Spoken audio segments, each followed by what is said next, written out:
अंगीकार ज्यांचा केला नारायणे निंदते ही तेने वंदे केली तुका म्हणे येते भजन प्रमाण काय थोरपण जाळा देते अंगीकार ज्यांचा केला नारायणे निंदते ही तेने वंदे केली कर्पूर गौरव करुणावतार संसार सारं भजकीर्तहारं सदा वसन्तं हृदयात् विन्दे भवं भवानी सहितं नमामि कैलासचा देव भोळा चक्रवर्ती कैलासचा देव भोळा चक्रवर्ती कैलासचा देव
प्रसन्नं प्रपन्नार्तिहं देवदेवं परब्रह्मलिंगं भजे पांडुरंग पांडुरंगा करू प्रथम नमन दुसरे चरण संतांचे त्यांच्या कृपादाने कधी जावे सारू बाबाजी सद्गुरुदास सुता जयांचे केली आसरण होय सगळे विद्यांचे अधिकार देशी दुसरे चरण श्री गुरुजी ते नमस्कार करता शुक्लांबर विचार सार परमात्म्याम जगत व्यापिनी वीणा पुस्तक वेदम जट्टंधकारा पहा हस्ते स्फटिक मालिका वेददैं पद्मासने संस्थिता वंदे ताम परमेश्वरीं भगवती बुद्धिप्रदां शारदां सेवेला घे सेवक झालो तुमच्या लागलो निज चरणाभो स्वामी तुकया देवा यावरी न करावा भेरू अंगीकार ज्यांचा केला नारायणे निंदते ही तेने वंदे केली अनंत कृपा सिंधू भगवान श्री पंढरीश परमात्म्याच्या असीम कृपेने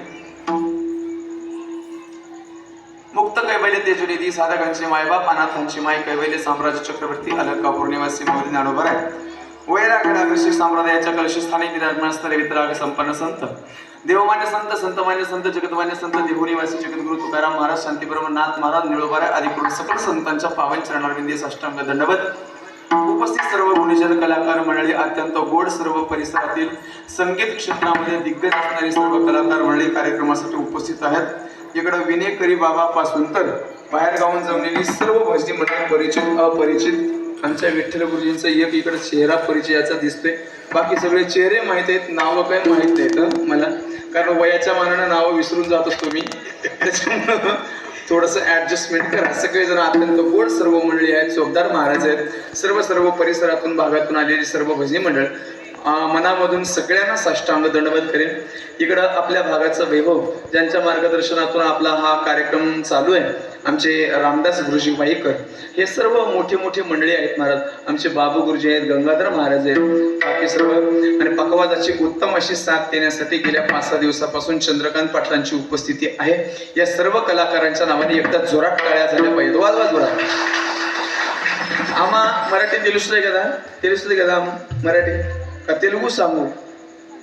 पटकन बोला गड्या काहीतरी. नवरात्रातले दुर्गा माता बसल्यावर बसत जाऊ नका तुम्ही. तेलुगू बोलत चला, मला कारण संवादात्मक कीर्तन करायची सवय आहे. मराठी कळते सगळ्यांना, बरोबर ना? मला मी टेन्शन घेत नाही मग तेवढं तेलुगू बोलायचं. ते कसं आहे, मराठी ट्रान्सलेट तेलुगू मध्ये करणं म्हणलं का लय हार्ड काम चाललंय बरं का. रात्री तेलुगू मध्येच कीर्तन केले. मला वाटतं डोक्यावर एवढा मोठा माळ ठेवल्यासारखं झालेलं का नाही.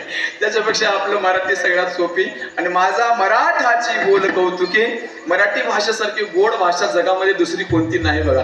तुमचं तुम्हाला आता बरं वाटते म्हणा, आपलं लेकरू आपल्याला कसं पण चांगलंच वाटत असते आहे का नाही, पण मराठी भाषेसारखी भाषा, कारण साधू संतांनी जी वाङ्मय तयार केले ना, ते सगळं वाङ्मय मराठीमध्ये असल्यामुळं मराठी भाषा अत्यंत गोड अशी भाषा सांगितली जाते.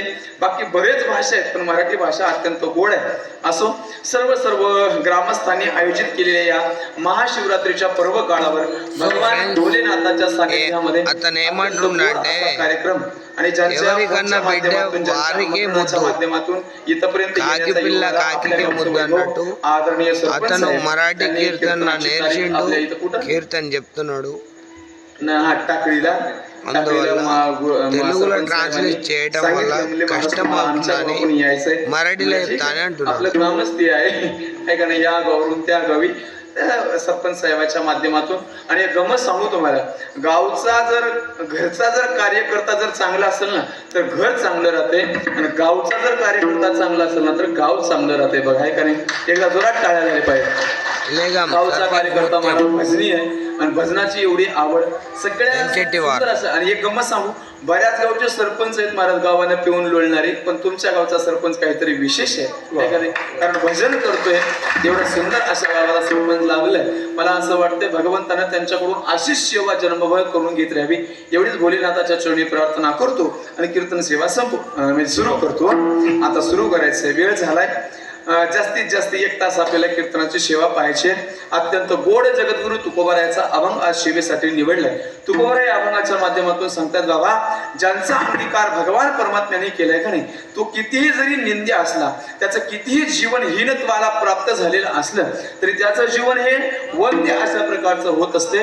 तो जगामध्ये निंदनीय असणारा प्राणी वंदनीय होण्याचं सामर्थ्य भगवान परमात्म्याने एकदा अंगीकार केल्याच्या नंतर त्याच्या जीवनात प्राप्त होत असते. अंगीकार ज्यांचा केला नारायणीने, ज्यांचा अंगीकार नारायणे केला, मग ते निंद्य असणारे सुद्धा वंद्य झाले, असं जगद्गुरु तुकाराम महाराजांचं या अभंगाच्या माध्यमातून म्हणणं आहे. म्हणजे महाराज कोण कोण वंदनीय झाले सांगा ना. तुकाराम महाराजांनी यादी तयार केली. अजामेळ, भिल्ली, तारिली, कुंठिनी. आणि यांचं नाव नुसतं तारिली नाही, प्रत्यक्ष पुराण वंदे केली. यांचं नाव पुराणामध्ये यावं, एवढं निंद्य असणारं जीवन पण वंदनीय झालं, तुकाराम महाराजांचं म्हणणं आहे. अजून एक गुंड्याचं नाव घेतलं बघा. वारकरी संप्रदायामध्ये सगळ्यात मोठा गुंडा म्हणलं तरी चालतंय. कोण? ब्रह्महत्या राशी पातके अपार. केवढा मोठा गुंडा होता, कसला डॉन असेल सांगा ना. महाराज किती त्यानं ब्रह्महत्या केली होती, किती पातक केले होते, किती माणसं मारली होती, यादी सुद्धा नाही म्हणे त्यांची, यादी सुद्धा नाही. एवढा मोठा डेंजर असणारा माणूस, एवढा मोठा निंदनीय असणारा माणूस, पण एकदा रामनाम मुखामध्ये धारण केलं. भगवान परमात्म्यानं महाराज भगवंताचं चरित्र रामाच्या अगोदर लिहिण्याचं सामर्थ्य केले. रामायण रामादी.